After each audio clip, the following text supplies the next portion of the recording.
čia yra ta pagrindinė linija, taip? Viena iš pagrindinių. Jo, šičia va tą kartumą matom, tai šitą liniją ateinantį iš Ukmergės, nuo Ukmergės gatvės ir nueina į geležinkelio stotį po Lukiškių aikštę, po Tauro kalno, per Senamiestį. Kuo metro galėtų padėti sumažinti taršą? 80% taršos sudaro automobilių transportas. Taršą labai didina tai, kad yra didelės spūstys, kadangi jų gausa padidėjo maždaug 10 kartų automobilių skaičius mieste. Skaitant dar, kad sostinė, tai apie ketvirtadalis atvažiuoja tvarkyti reikalų iš periferijos.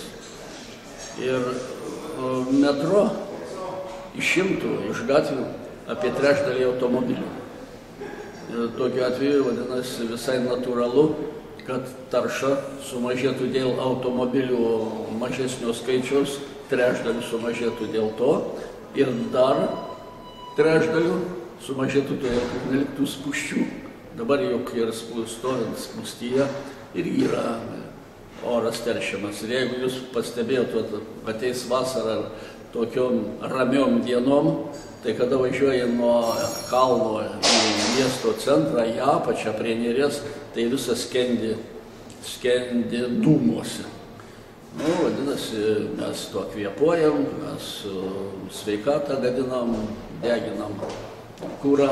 Žodžiu, kvailesnio užsiėmimo sugalvoti yra sunku. Dar niekas nesugalvojo, kad stovėt, deginti pinigus ir gadinti nervus.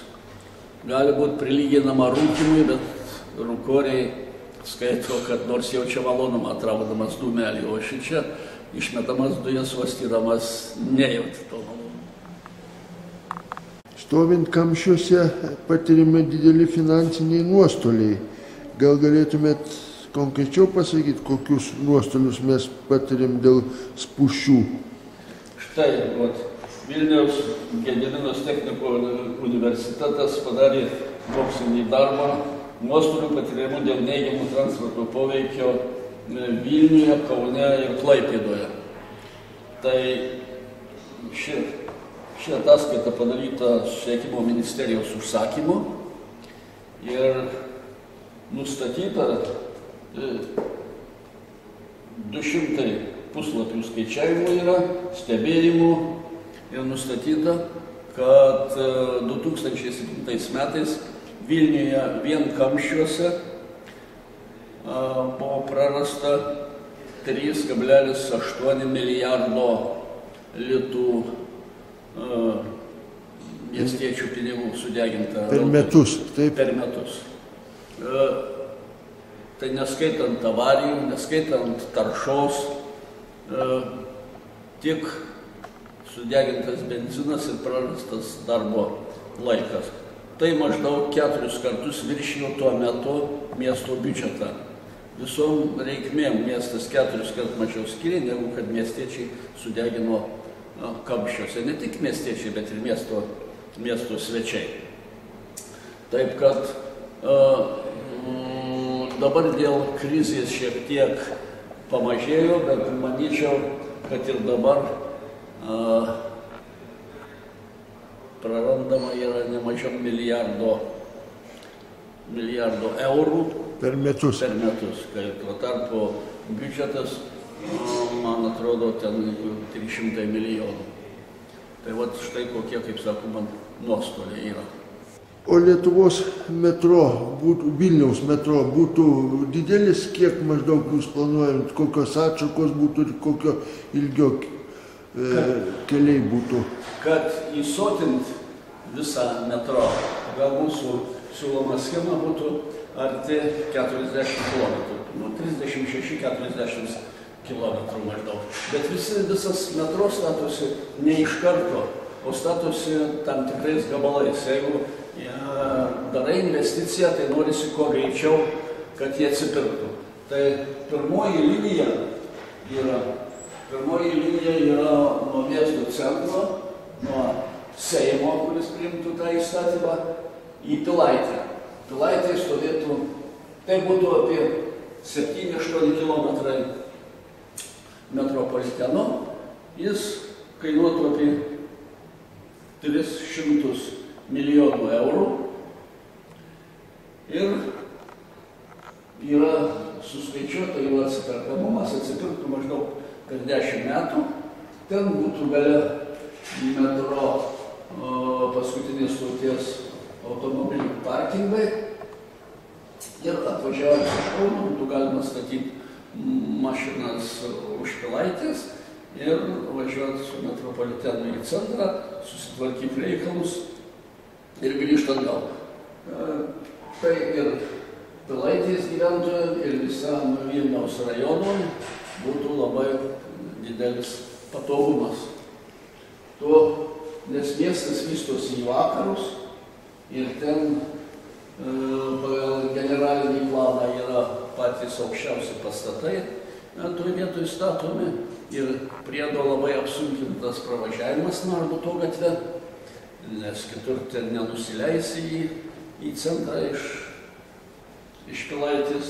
Todėl mūsų manymu šita linija būtų pati pelningiausia, lengviausiai pastatoma ir daugiausiai atneštų pelno. Per metus pravažiuotų apie 30 milijonų kelionių padarytų. O kokios kitos atšakos būtų ir kiek galima laukti tektų kitų atšakų? Galima lygiagrečiai statyti ir kitas. Paprastai tai miestuose, jeigu daro forsuotai, kaip ir prekybos centras. Žiūrėkit, stato yra Morfos, yra Iki, Rimi, Maksimos ir taip toliau. Tai šičia dar galima iš karto vystyti ir kitas linijas. Daleiskim nuo Ukmergės į tą patį centrą. Daleiskim šitą susikirtimo mazgą ateitų iš Ukmergės krypties žmonės važiuotų. Irgi apie 7 kilometrai galima lygiagrečiai, gali būti ta pati firma ar kita, jau čia yra būtų tų organizatorių reikalas, kaip jie išdėstytų, kaip jie tuos statytojus, tuos investitorius sudomintų. Tada dar viena linija yra, kuri jungtų vakarinį aplinkelį su Saulėtekiu. Dabartinės aukštos įtampos linija, kurie eina tarp Baltupių, Pašilaičių ir pasiekia Saulėtekio rajoną. Ten ypač įdomi ir verta dėmesio trasa, ta prasme, kad ten dabar praeina 2 aukštos įtampos linijos ir tas linijas, tą plotą atidavus vystytojam, kad jie galėtų ten miestą statyti. Jie tokiu atveju aukštos įtampos linijas paverstų kabeliais, į tą patį kanalą sudėtų kabelius, o ant viršaus statytų parduotuvės, gyvenamosius namus, ofisus ir taip toliau. Ta žemė įgytų dvigubą vertę, o dabar jį yra nenaudojama. Ir energetikam būtų puiku kabeliuose, perduot kabeliais elektros energiją žymiai yra saugiau, patogiau ir mažesnės eksploatacijos išlaidos. Taip, kad reikia tik, kad žmonės galvotų ekonomiškai, kad politikai daugiau tartųsi su visuomenė, su verslo visuomenė, su gyventojais ir nagrinėtų šitos pasiūlymus, diskutuotų. Žinoma, jeigu jie eidami į valdžią galvoja, kad jie viską žino, viską supranta ir su visuomenė nešneka, tai didelė dalim mes dėl to atsilikę. Čia yra tiltas per Nerį, viršum važiuoja automobiliai, o apačioj metro.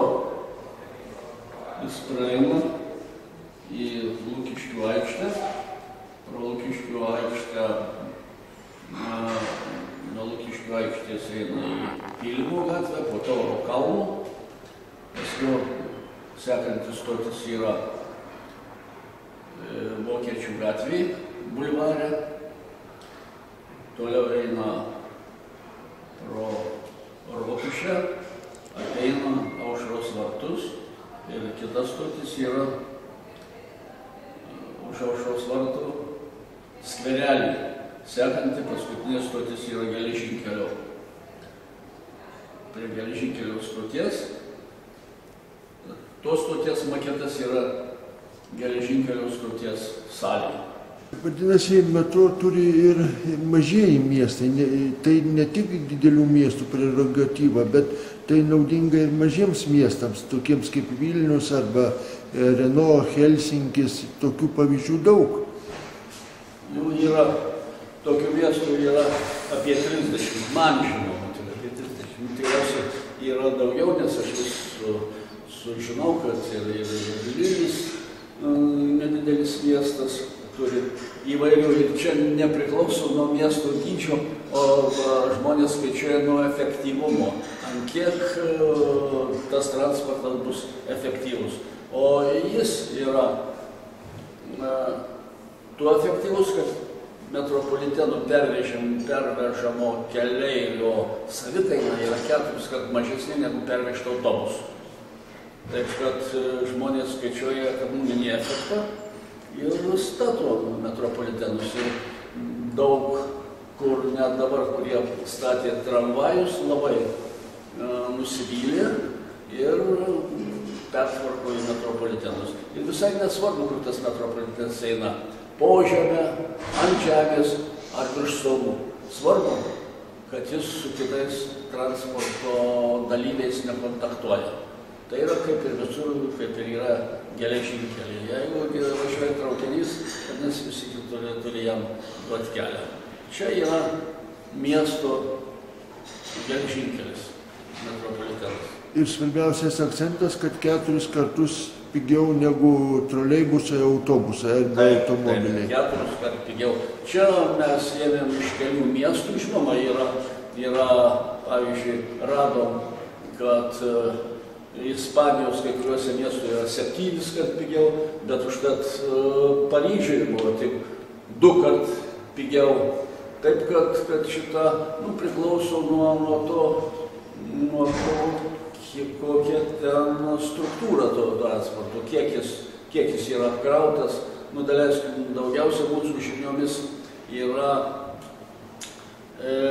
perveža keleivių, skaitant, kad 1 kilometrų pervežimo kiekis, tai daugiausiai Prahoje. Prahoje, taip. Prahoje. Tai perveža pagal mane, štai šičia yra, jeigu čia yra, ne, Praho šičia nėra, nes jis yra vienas iš didesnių miestų, perveža 1 kilometras per metus 4 milijonus keleivių. O šiaip vidutiniškai perveža 3-4.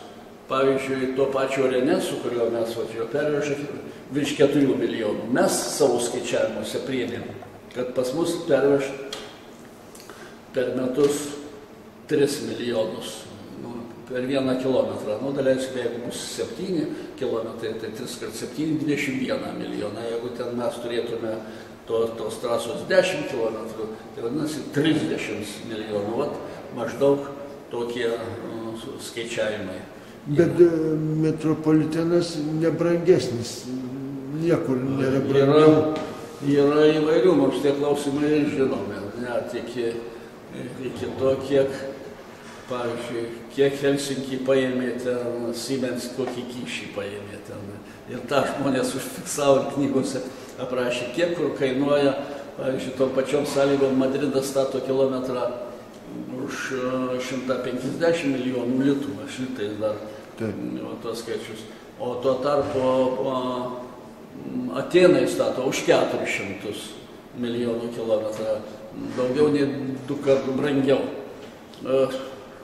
Bet čia ne visur viskas, kaip sakoma, irgi. Ne visur vienodos sąlygos. Ne visur skaidriai yra, nes, pavyzdžiui, Atenuose, kai statė metro, privatininkai norėjo sudaryti sutartį 200 milijonų litų, litai skaičiuojam už kilometrą.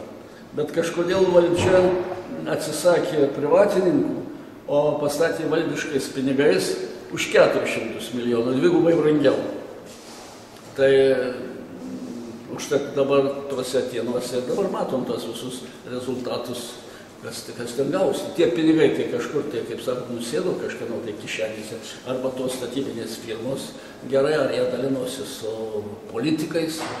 Ir šitą, jie juokavo, mes tada paklausėm, kodėl jūs statot vieną kartą 4 kilometrus į vieną pusę, o po kurio laiko statot po 4 metų vėl į kitą pusę. Nu, sako, kai ateina kairieji, tai mes statom į kairę, kai dešinieji, tai į dešinę. Nes šičia irgi, nu, kaip sakoma, žmonės, jeigu nori, tai galima prisigalvoti tos korupcijos reikalas tas, kad kada yra priimama sprendimas statyti, tai nekilnojamas turtas toj zonoj pabrangsta apie 1,5 karto. Tai kodėl ten tada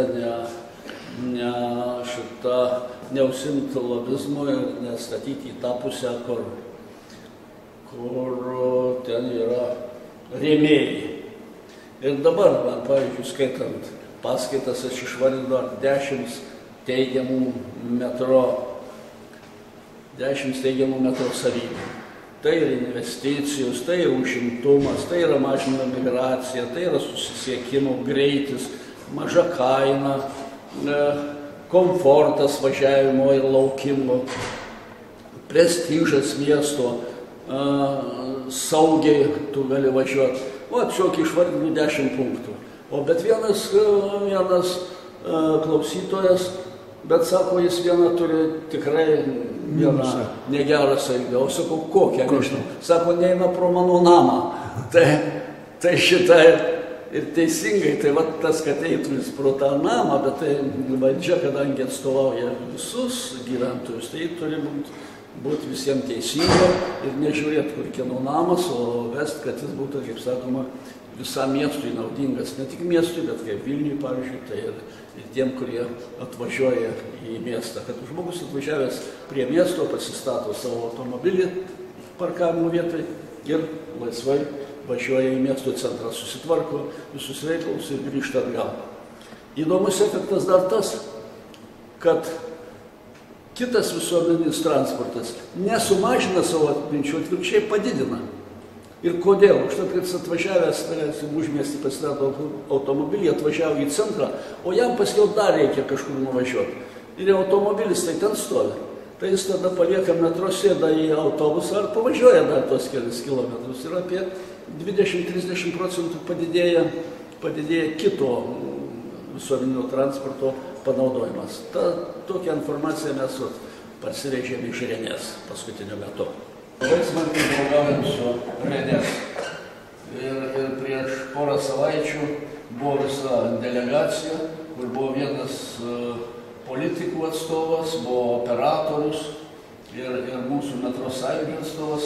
Ir visą savaitę filmavo. Parvežė 3 valandų reportažą apie tai, kaip Renės tiesia antrą liniją. Kokius tai priežastys, kodėl jie tiesia. Jie nebaigę pirmos linijos, pamatė, kokią naudą duoda metro ir iš karto miesto taryba priėmė naują sprendimą. O reikalas tame, vos priėmus sprendimą, pradeda važiuoti investitoriai ir vystyti tą miesto rajoną. O kai atvažiuoja investitoriai, vadinasi, pinigai į biudžetą ir vyksta miesto plėtra. Ir prieš 15 metų tas miestas buvo mažesnis už Klaipėdą. Per 15 metų Klaipėda prarado 50 000 gyventojų. Nu tai maždaug nemažas rajono centras išvažiavo į užsienį. O Renės atvirkščiai 30 000 priaugo. Vien todėl, kad buvo pradėtas statyti metro. Labai įdomų reportažą yra parvežęs Linas Balsys, dar tuo laiku, kai jis buvo korespondentas Lietuvos radijo televizijos ir jis mūsų svetainėje patalpintas. Helsinkį lankėmės ne vieną kartą ir kadangi ten dirba šiuo momentu, man atrodo, stato, jeigu nebaigė, stato dar 14 km metropoliteno ir vienoje iš stočių dirba ir lietuviai.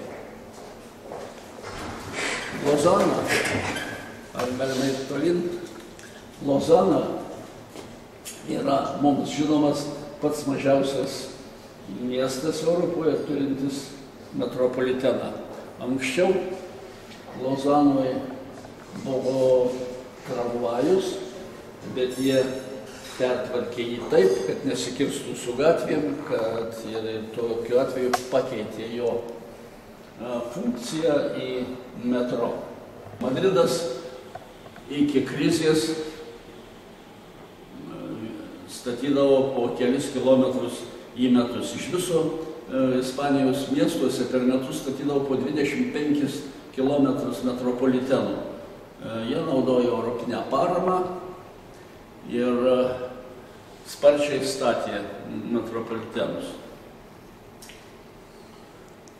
Toliau Niurnbergas. Niurnberge buvo mūsų delegacija, buvo iš miesto tarybos narys Gediminas Ručionis nuvažiavęs su buvusiu aplinkos ministru Algirdu Vapšiu. Mums suorganizavo šitą kelionę ambasada Vokietijos ir mes pamatėm, kaip tuščioj vietoje užaugo miestas, tose vietose, kur Hitleris marširavo su savo pulkais, tose stadionuose atidavė verslui tą žemę su sąlyga, kad jie atves metropoliteną į miesto centrą. Ir jie net po vieną bažnyčią pasikasė, pastatė centrinėje aikštėje, tokiai kaip mūsų Rotušės aikštė, pastatė stotį ir mieste, senamiestį uždraudė bet kokio lengvojo transporto judėjimą. Ten gali važiuoti tik specmašinos, greitoji, gaisrinė, policija. Visi kiti gali važiuoti tik vidurnaktį su asmeniniu transportu. Labai įdomu ir iš karto miestas įsivystė toje vietoje, tuose vietose, kur buvo neįsisavinta, o miesto centras tapo ramus ir švarus. Briuselis irgi turi metro. Taip. Briuselio jis vadinasi ne metro, o premetro. O premetro todėl, kad dar daiktas prieš metro. Yra atskiros linijos metro, bet tramvajus yra perdirbamas į metro. Dabar ten pratiesti tuneliai ir žemiau tunelių, tais tuneliais važinėja tramvajai. Bet kada visą liniją padaro nesikertančią su kitais eismų dalyviais, tada tramvajus išmeta ir paleidžia metro vagonus. Todėl jis vadinasi premetro. Šito gali, kaip sakoma, įsitikinti ir mūsų Seimo nariai, ir dažnai važinėja, ir mums teko nuvažiuoti ir matyti, kaip metro stotyse padaryti tokie nužemėjimai, kad būtų galima į tą tramvajų įlipti, nes tramvajaus grindys yra žymiai mažesnis negu kad metro. Metro važiuoklė yra kaip ir visų traukinių, yra maždaug 1,20 m peronai. Oslas vienas iš pirmųjų aplankytų miestų, kadangi dar nežinojau net, kuo metropolitenas skiriasi nuo tramvajaus. Pasirodo, kad skirtumas yra ne tame, kad vienas ant žemės, kitas po žemiau, yra tame, pagal kurias taisyklės jis važinėja. Tramvajus važinėja pagal gatvės eismo taisyklės, o metro važinėja pagal geležinkelio eismo taisyklės. Ir jeigu mes būtume pasiekę tą, kad viet tramvajų, tai mes turėtume išlaikyti dar teises, o kaip šalia jo važiuoti. Ir didelis nepatogumas, aš pavyzdžiui, tai baimindavausi į Daugpilį nuvažiavęs, nežinodavau, kur man važiuoti, ar bėgiais, ar šalia bėgių, ir ką daryti, kai jis ateina ten, atvažiuoja iš priekio. Taip, kad Oslas iš pat pradžių buvo pasidaręs tramvajų apie 1920 metus, vienas iš pirmųjų turėjo tramvajų, bet jį dabar perdirbo į metropoliteną.